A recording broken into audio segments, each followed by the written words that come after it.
welcome to the interview. Please introduce yourself and tell us about who you are.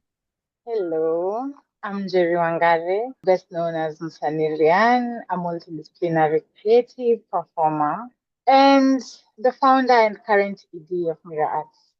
You mentioned that you are a multidisciplinary artist. Please tell us more about that and what do you do?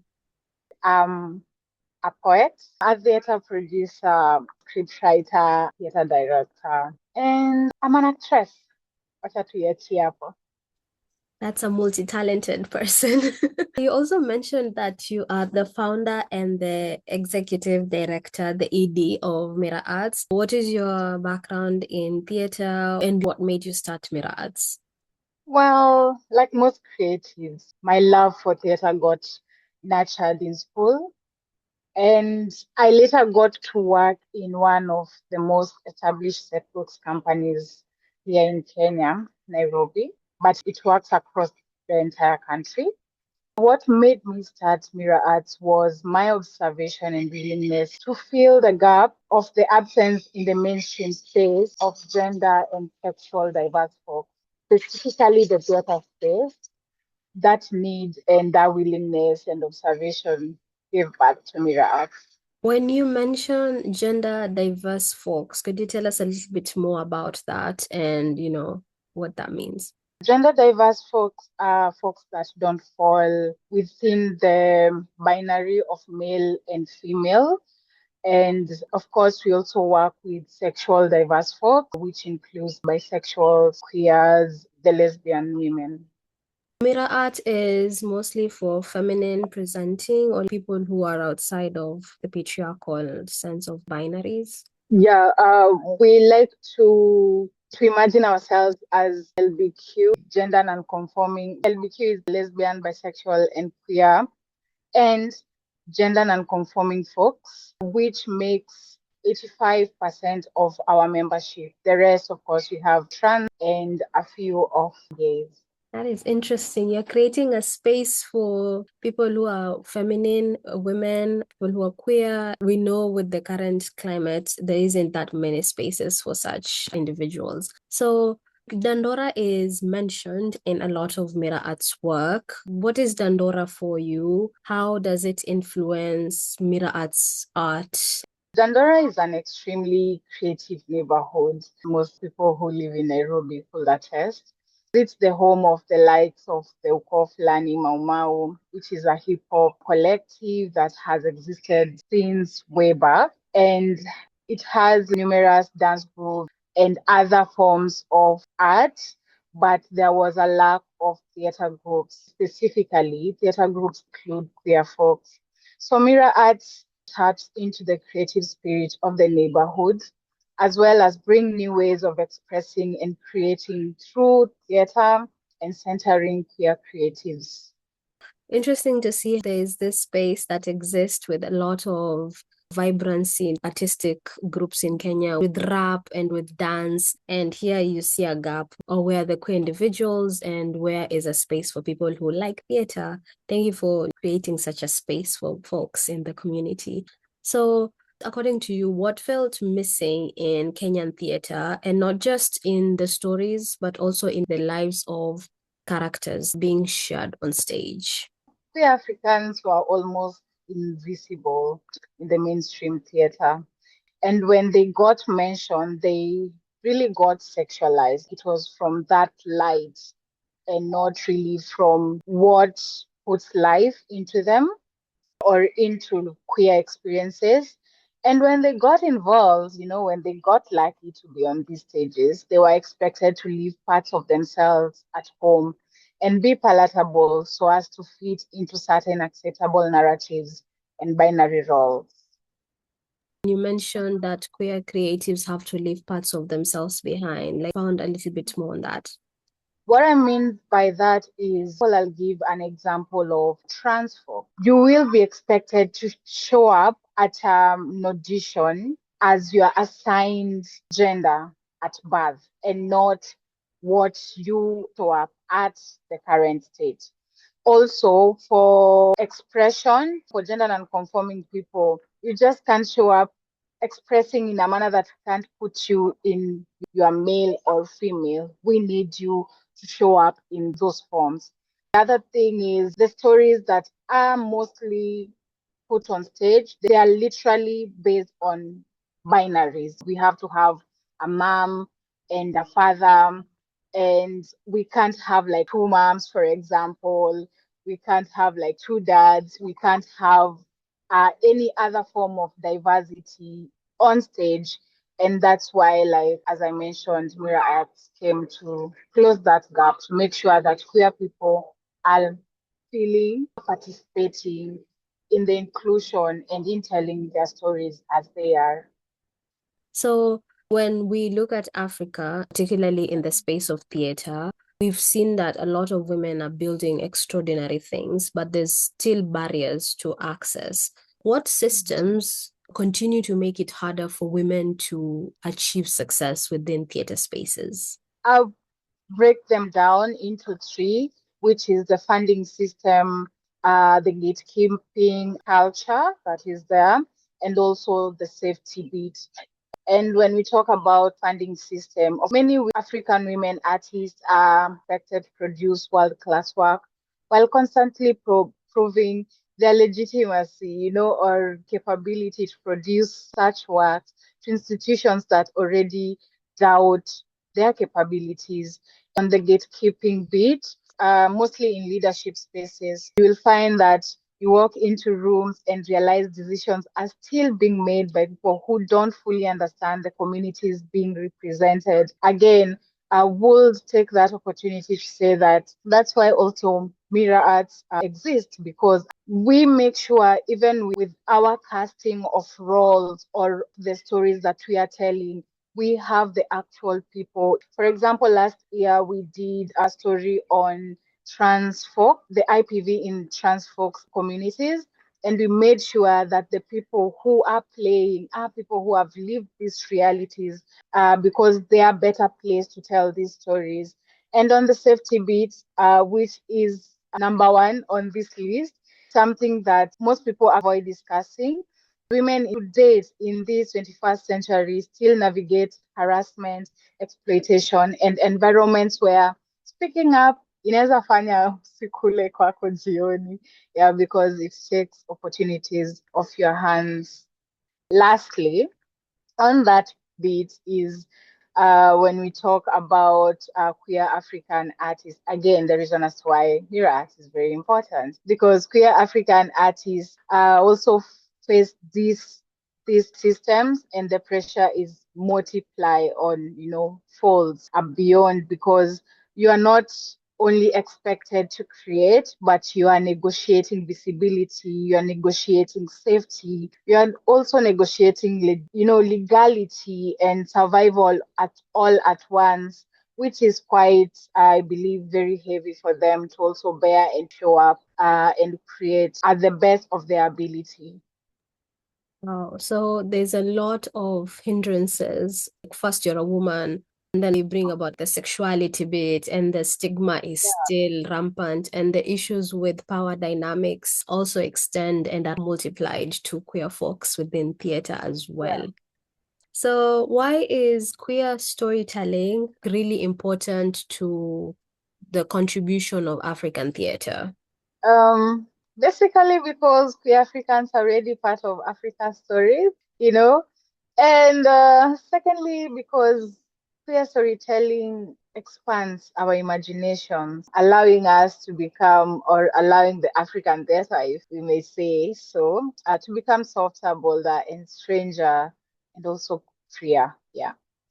Expanding possibilities. So, was there ever a moment when you were building Mirror Arts where you felt like this is too much, it's too heavy? And what kept you from deciding to abandon? Because a lot of people start projects and they leave them because it's too much.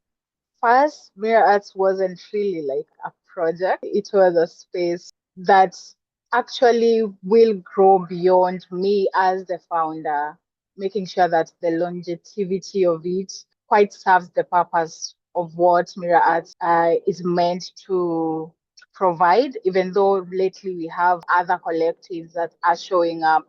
but we are still yet to find queer creative collective that is really handling or is really incorporating theater in it. So yeah, going back to if I've ever tried to quit many times. Many times, the emotional weight, the financial uncertainty, and responsibility towards the community. Most times they would arrive at the same time. Awatapeana off. And this is because organizing theater production is quite heavy, and security aspects that come with organizing a queer show or a queer event or again a queer theater requires you to like find venues that have better security system, and those venues are not, they are not in the CBD, they're not on the other side of town, they are mostly on the high end communities or neighborhoods, which are expensive to say the least. You know, having the weight of fundraising and all that, and also trying to explain why the work you're doing is important, can really come as a two-edged sword at you. And of course, making sure that your cast and the audience that show up feel included.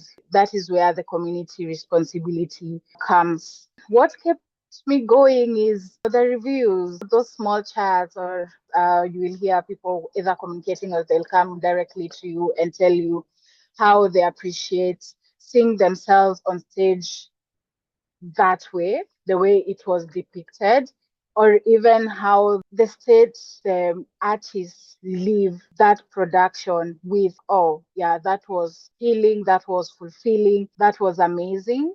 It's what keeps me going. And of course, the community that is around me really keeps me together more than my ambition ever did. It sounds like such an amazing community despite all the challenges that keep coming up. So you've mentioned the struggles of running like theater, the lack of resources, the lack of space. Even if you find a space, it's double or more the price compared to other spaces because you have to go to a more secluded, more affluent neighborhood. Leasing is higher. Like all of those are struggles of doing this work. But what does joy feel like in a Mira Arts rehearsal room for you? Joy feels loud. The laughters that interrupt rehearsal, the jokes, of course, the conversation, the breaking down, and all that. But it also feels extremely safe, where people try new things without fear of humiliation. I don't know whether I have mentioned, but Mirror Arts have worked with queer artists who have never done theater before. They might have done drag, music, or dance, but they have never put themselves in a position or allowed themselves, or mainly got a space or an opportunity to really sit down, be handed a script, master the script, put themselves in it. And of course, it's a script that is challenging because, again, it depicts their lived realities, and now they have to marry the two, find healing as well as they find a better way to make sure that this healing is let me say, could I say like it's distributed to the audience when they're on stage themselves. Like the So yeah, like catharsis, they purge. yeah, so I feel like it has also been a very safe space because most of the scripts can be very challenging. So it has definitely been louder, but most importantly, it has felt safe. So there's joy in healing. There's joy in the Yeah, rehearsal room where people definitely. get to find space for themselves and to challenge themselves, being first time theater Hmm. performers and having embodied the character, which is so close to who they are in life. So, what African women in theater have shaped or influenced the way you tell your stories or how you show up in your resistance? Um, Allow me to say that theater is not just the plays in an auditorium. Theater is the way most Africans, even us here in Nairobi, Kenya, how we live life. You know, the women in the streets in the evening in Nairobi, selling merchandise, selling food, selling clothes, spend for their families. Those are people who keep on going, who encourage me in this work that I'm doing. And the rest will be women who have had spaces, still accord us that privilege to like hear their input, their professional advices, still accord us that time they show up to our events, not worrying about, they might be labeled and all that.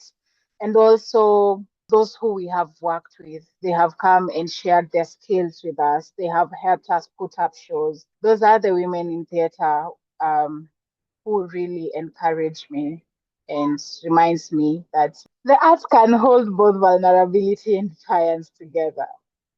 Well, that's so beautiful. Like seeing you've mentioned that theater is not just what is on the stage, but also outside of the stage, and just like honoring all those people you've crossed paths with is quite beautiful. If Mira Arts had all the resources it needed tomorrow, so thinking space, funding for the shows, safety for both your audience and your participants, your performers, and you had time to like build, what would you make? Like, what type of shows would you run? I will create maybe a show, an immersive artistic experience that will run for like the entire year. It will showcase, the past, the present, and the future of queer and African struggles and joys at the same time. We will make sure that the past is showcased, is present so that we never forget, to at least help us stay grounded. In the future, to make sure that we still keep dreaming and our dreams are kept alive for how best or how better life can get.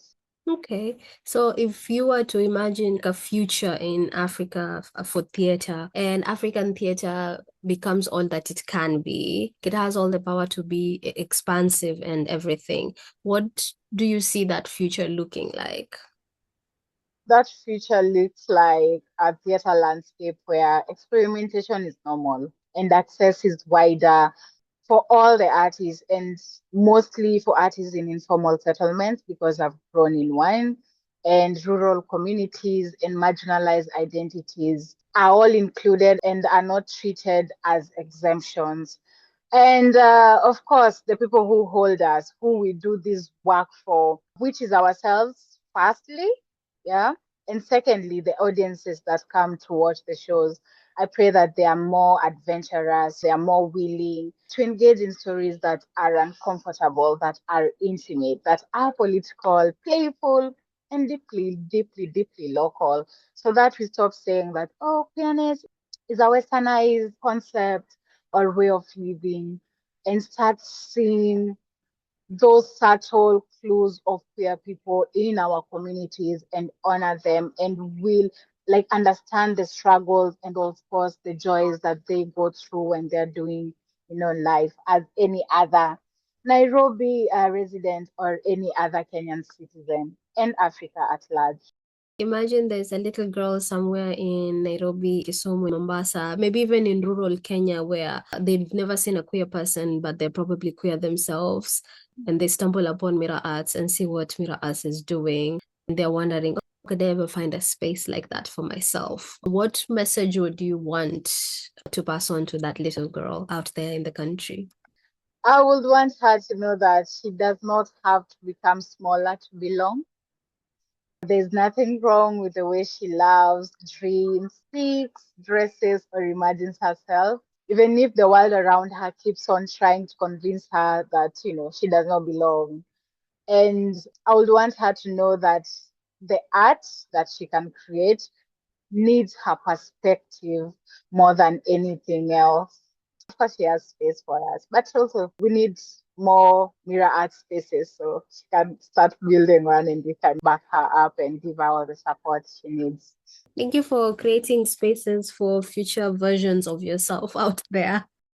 What are your top three accomplishments at Mira Arts so far? The first one, and I think it's never really acknowledged as much, is the fact that Mirror Arts was the first queer artist collective in Kenya, in Nairobi, Kenya, and of course, I believe in East Africa so far, or maybe the rest are underground, that ever dared to stage a queer theater. queer theatre production.